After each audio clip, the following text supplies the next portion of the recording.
What do you call a rookie who is averaging 22.3, 5.8, and 5.3 a game on elite efficiency? Rookie of the year? A future superstar? Try the number 3 pick of the 2025 draft. We were told this class had one generational prospect, but just 4 games into this season, a new challenger to the throne has emerged. VJ Edgecombe is having one of the best starts we've seen from an NBA rookie ever. In his first 4 games, Dwayne Wade averaged 11.5, 3, and 3.8 before his career exploded. By year 2, Wade was already named second-team All-NBA. VJ Edgecombe has looked different, already like a seasoned vet, but incredibly, we could also say the same about Dylan Harper, a 6'6" point guard with unlimited upside. Harper could be the second star Wemby needs to compete for titles throughout this decade. And right now, it looks like any of these top 3 picks could be future faces of the league. So that means the question we have to answer,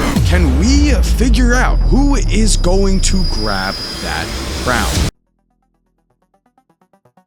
And as we know, a hot start from a rookie does not always translate into an all-star or better career, but with that said, is VJ Edgecombe actually the next Dwayne Wade? That is a massive comparison to make. A finals MVP and Hall of Famer, but that is the buzz VJ is getting. The 76ers were expected to be a mid-tier team at best this season, but have gotten off to a 4-0 start as VJ has starred. He currently sits at number 1 on the NBA's rookie ladder as his athleticism has us in awe. His first basket as a pro came with a 0 dribble move blow by where he finished at the rim with a 2-hand dunk, and then in that same quarter we got a chance to look at 1 dribble move as this time he almost tore the rim down. He also connected on 5 threes in his first game, and in the third quarter he had an absolutely insane alley-oop finish. And diving deeper here, by the end of his first game, VJ had made literal NBA history. His 34 total points were the 3rd most by a rookie in his first game, only trailing Wilt Chamberlain and Frank Selvey, who were playing in the 1950s. In the color TV era, VJ holds this record. Edgecombe also scored 14 points in a single quarter, which is the most by any player in an NBA debut, beating LeBron James' previous mark by 2. Incredibly promising, but this isn't even the best part about VJ Edgecombe. Let's listen here to what VJ said after he was drafted. Man, them long nights, I'm telling you, I lived off a generator. I ain't had no electricity, I lived off a generator for 7 years. Man, seeing what she had to go through to feed us, man.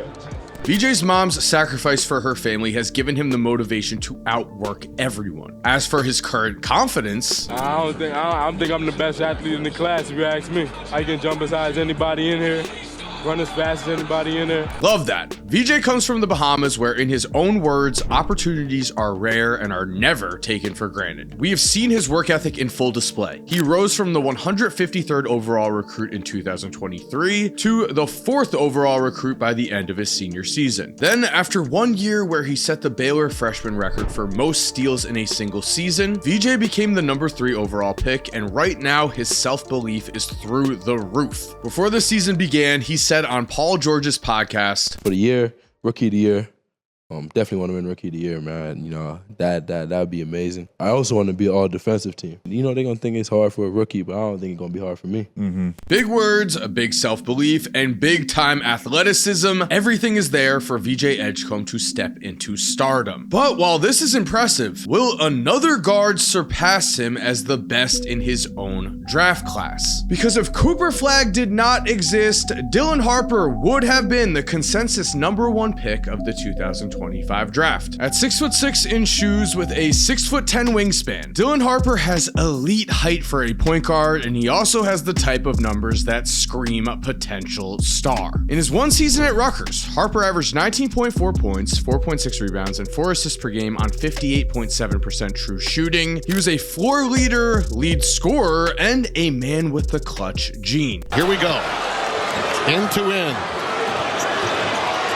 Dylan Harper at the buzzer.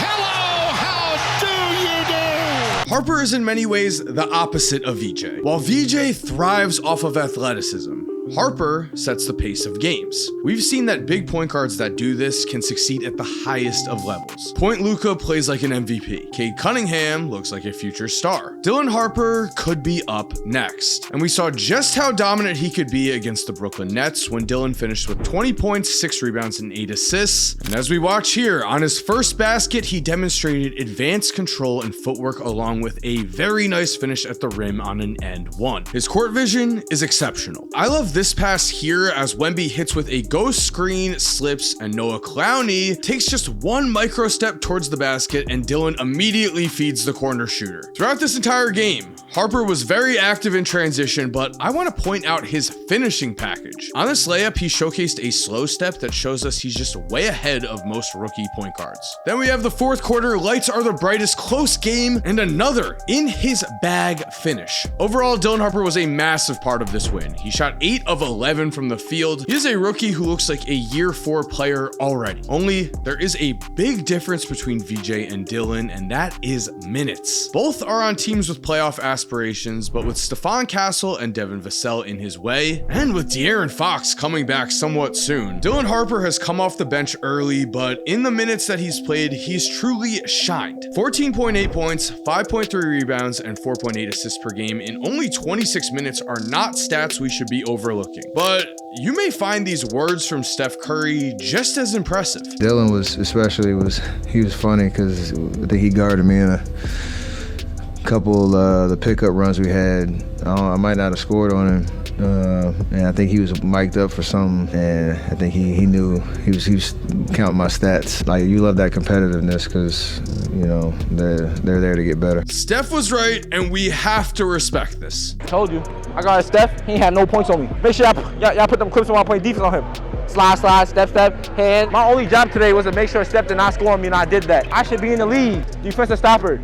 3 and D. Let me stop. I already got a follow back from the GOAT. Only this is a video on the possibility of having 2 number 1 picks in one draft. Edgecombe versus Harper is going to be a fun battle, but we are left with a final question. Cooper Flagg began as this draft's big prize. Will his career end the same way? We know one thing for sure, and that is Cooper Flagg had one of the worst welcome to the NBA moments we have ever seen. Imagine being Cooper Flagg and you were asked to play point guard for the first time since you were probably 10 years old. Then you struggle on national television as a 7'4" alien scores 40 points and creates MVP buzz. Big yikes. If we had to describe the start to Cooper's career right now, it would be hot and cold. It is interesting that all 3 of the top picks are not on bum teams, but instead are on veteran squads that want to make the playoffs. That is also very fun, but we cannot deny that Cooper is struggling to fit in with this current roster. He's averaging just 13.4 points, 6.2 rebounds, and 2.8 assists per game. However, I do think we need to give the story of Kevin Durant weight. In his rookie season with the Seattle Supersonics, RIP Supersonics, Kevin Durant won Rookie of the Year and averaged over 20 points per game, but he shot just 43% as the Sonics tried him out at shooting guard. This short-term out-of-position struggle ended up paying off big time. Kevin Durant learned to handle the ball more, to create his shot off the dribble, and by year 3, he was averaging over 30 points per game and finished second in the MVP race. So while Cooper has played 56% of his minutes combined at the shooting guard and small forward positions to begin this season, this unnatural positioning for him right now is giving him more of an opportunity to be a ball handler, and I think it's going to pay off big time long term. Coop has great passing ability and instincts for his size. Against the Wizards, notice Cooper is getting harassed in the backcourt by a quicker guard, but